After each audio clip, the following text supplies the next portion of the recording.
Tucker Carlson, Biden and media are lying about COVID. Here's proof. Tucker Carlson Tonight, host accuses Biden of lying about hospitals being overrun with the unvaccinated last month. For those of you keeping track, the Biden administration announced a plan to give additional shots of COVID vaccine, so-called boosters, to millions of Americans. Didn't see that coming. But the administration never explained why it was necessary or scientifically justifiable. They never bothered. Instead, with characteristic aggression, they simply decreed it was going to happen. The new shots would go out, they informed us, no later than this week, the week of September 20th, which is right now.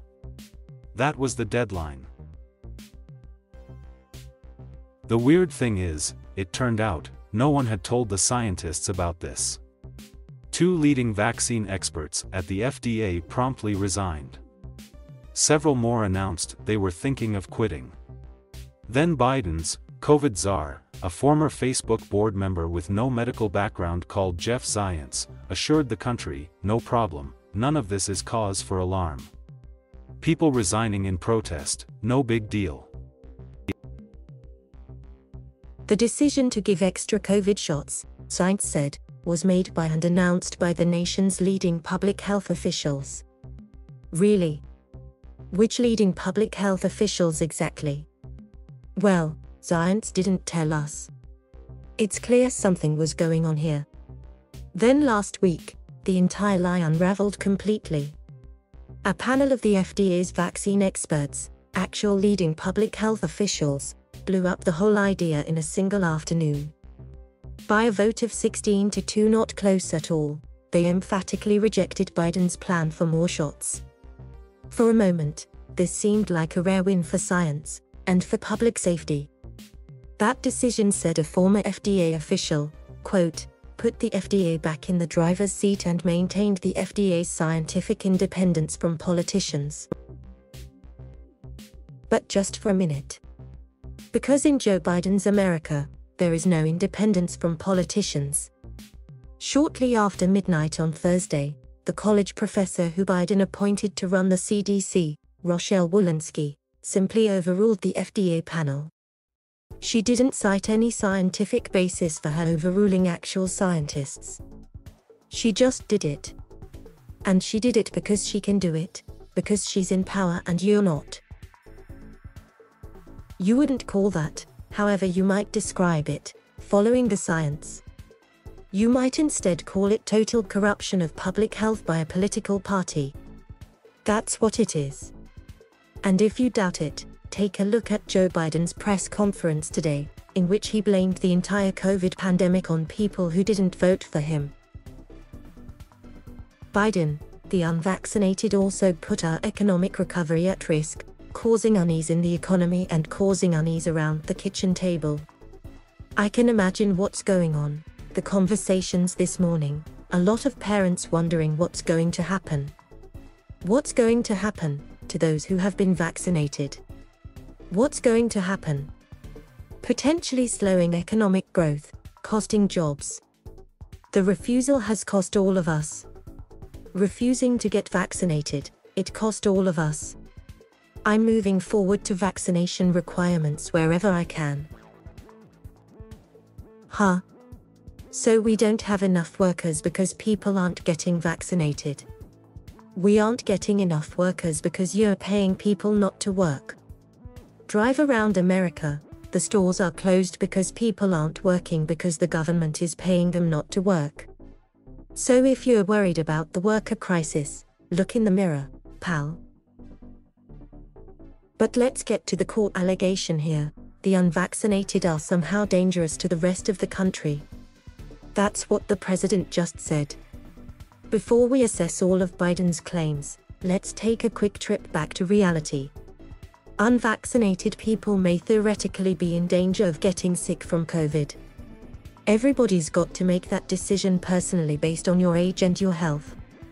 But the unvaccinated pose precisely zero danger to anyone who has been vaccinated. None. Let's repeat that because it's the central point here and it's almost ever made. If you are vaccinated against COVID-19, you face no conceivable danger whatsoever from people who have not been vaccinated. Unvaccinated people cannot hurt you. So calm down. That's the science.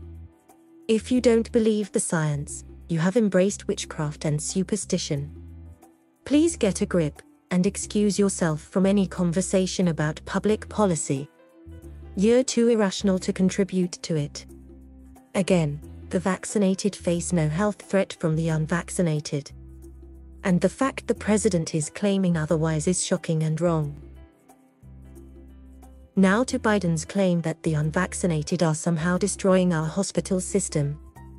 Oh, the irony, one of many.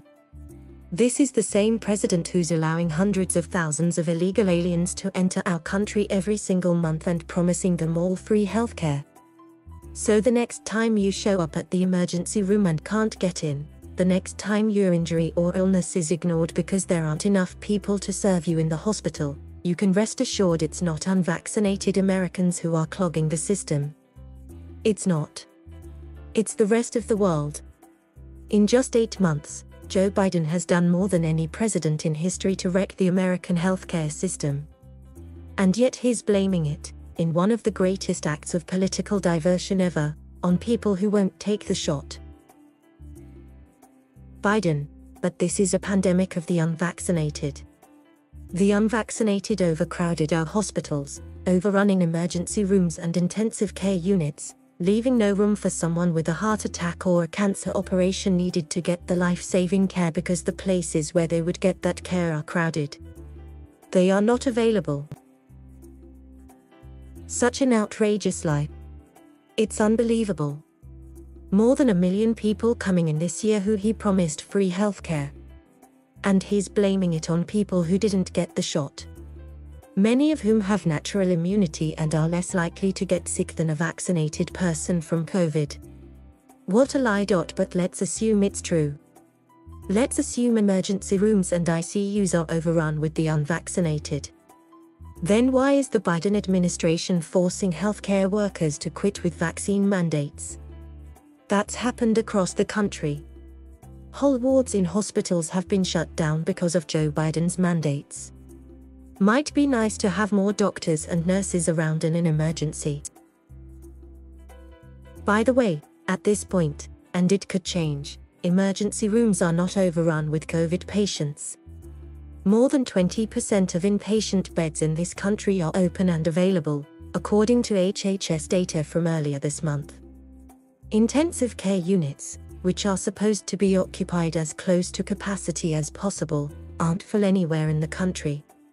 What we do have, and it's getting worse, is a severe staffing shortage at hospitals. And the mandates are making it much, much worse.